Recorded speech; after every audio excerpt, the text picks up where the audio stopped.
Estuvimos a punto de realmente iniciar una guerra comercial global por una isla cubierta de hielo. ¿Qué tal amigos? ¿Cómo están? Yo soy Cade y hoy vamos a hablar del conflicto sobre Groenlandia, que algunos creen que se terminó, pero esto en realidad podía ser la antesala para que escale a algo mayor. Y vamos a analizar eso en este video. En los últimos días algo que parecía impensado volvió a ponerse sobre la mesa. Estamos hablando de Estados Unidos, la OTAN, Europa, Rusia, pero en el centro de todo este embrollo geopolítico está Groenlandia.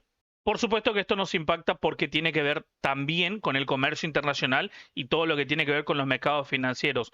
Estos eventos mueven el mercado. Donald Trump en su momento aseguró que necesitaba Groenlandia para Estados Unidos por una cuestión de seguridad nacional. Entonces amenazó con aumentarle los aranceles a todo lo que sea la Unión Europea y bueno, el mercado se movió con todo eso. Así que lo que vamos a ver ahora es qué es exactamente lo que pasó, por qué Groenlandia es tan importante hoy, cómo reaccionaron Europa, Rusia y también los mercados y sobre todo, y lo más importante, qué se resolvió en Davos y qué es lo que todavía puede pasar. Porque aunque muchos dicen, listo, hay acuerdo, en realidad esto aún no terminó. Todo esto empieza hace unos 15 días, entre el 9 y el 16 de enero, cuando Trump habla y lo dice públicamente, una idea que ya había mencionado desde antes, solo que ahora lo hace con un tono bastante más agresivo. Su argumento es bastante simple, pero es potente, porque lo que dice es que Dinamarca no tiene capacidad militar ni estratégica, ninguna de las dos, para proteger lo que es el Ártico. Y eso hace que justamente Groenlandia sea el flanco débil para Estados Unidos.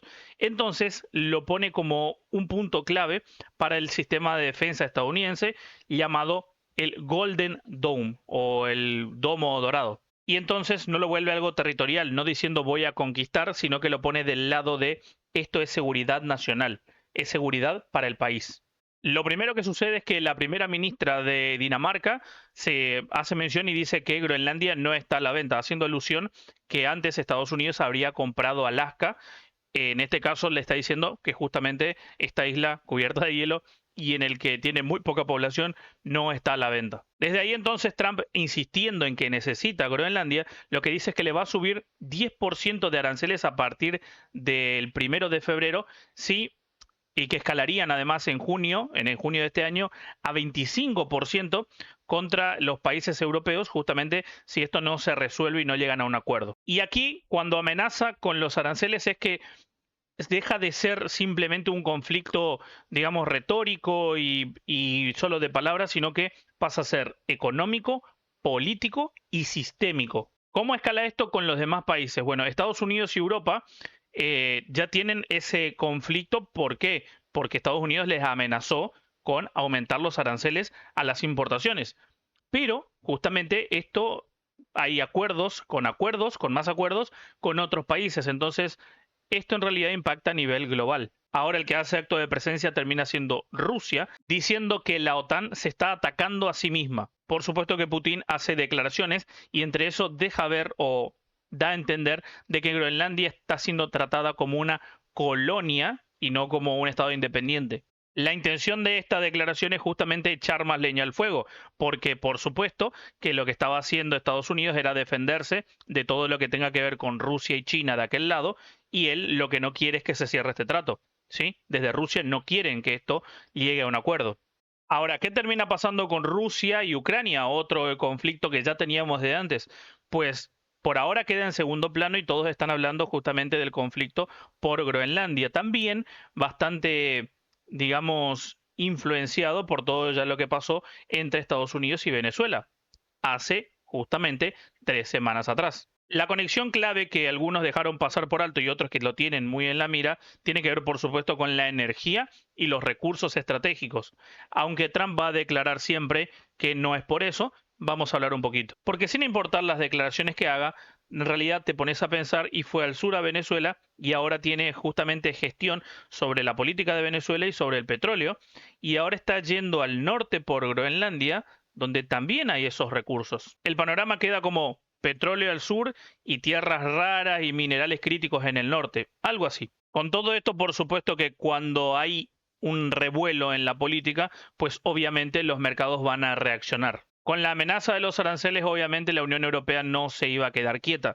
Y bueno, Europa amenaza justamente con que si se dan lo de los aranceles, iban a tomar la iniciativa de vender masivamente los bonos del... Eso realmente algunos dicen que hundiría la economía de Estados Unidos y aunque yo no estoy de acuerdo con ese nivel de daño, sí creo que sería un golpe muy fuerte. Entonces, los últimos 3 o 4 días, el mercado se preparó realmente para esa posibilidad. Como consecuencia, el SP500 y el Nasdaq caen bastante fuerte justamente por el rumor a esta guerra comercial y el oro y la plata subieron a máximos históricos. Recuerden que los inversores ven eso como un refugio de valor, ¿sí? Ante una posible crisis sostenida. Por otra parte, lo que vemos casi siempre en Bitcoin y por supuesto también en las criptos en general, en todo el mercado cripto, terminan bastante golpeados. ¿Por qué? Y porque son activos de riesgo.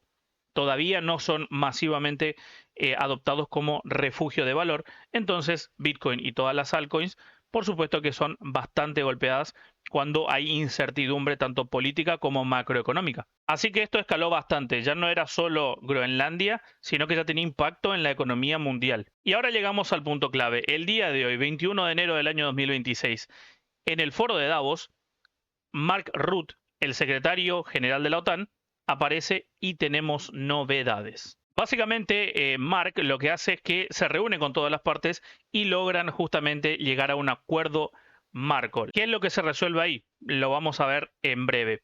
Primero, los Estados Unidos retiran inmediatamente todas las amenazas de aranceles, lo estoy leyendo y lo comparto con ustedes.